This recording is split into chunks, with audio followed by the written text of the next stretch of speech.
مفتی صاحب سے یہ سوال ہے، کیا کہا لگانے سے وضو اور نماز ٹوٹ جاتی ہے؟ وعلیکم السلام ورحمۃ اللہ۔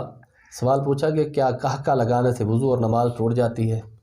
کہا لگانا اگر نماز کے اندر ہے تو نماز بھی ٹوٹ جائے گی اور وضو بھی ٹوٹ جائے گا۔ امام الانبیاء علیہ الصلوۃ والسلام کے پیارے صحابہ آپ علیہ الصلوۃ والسلام کے پیچھے نماز پڑھ رہے تھے۔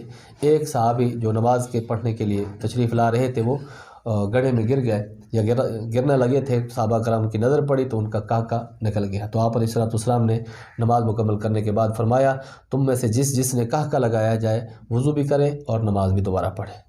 تو یہ اگرچہ خلاف قیاس ہے، عقل یہ چاہتا ہے کہ وضو نہیں ٹوٹنا چاہیے، کیونکہ ہم قیاس پر اس وقت عمل کریں گے جب قرآن اور حدیث اور رسول اللہ کا فرمان موجود نہ ہو۔ جب اللہ اور اس کے رسول کا فرمان آ جائے تو ہم عقل کے گھوڑے باندھ دیں گے اور اللہ اور اس کے رسول کے فرمان پر حکم پر عمل کریں گے۔ اب اگر کوئی شخص رکوع اور سجود والی نماز کے اندر کہا لگائے تو اس کی نماز بھی ٹوٹ جائے گی اور اس کا وضو بھی ٹوٹ جائے گا، لیکن اگر نماز جنازہ کے اندر کہا لگائے تو پھر اس کی نماز ٹوٹے گی، وضو نہیں ٹوٹے گا۔ اسی طرح نماز کے باہر کہا لگاتا ہے تو یہ اس کی وضو کی نورانیت اور روحانیت ختم ہوگی، لیکن وضو ٹوٹنے کا حکم نہیں لگایا جائے گا۔ واللہ تعالیٰ عالم بالصواب۔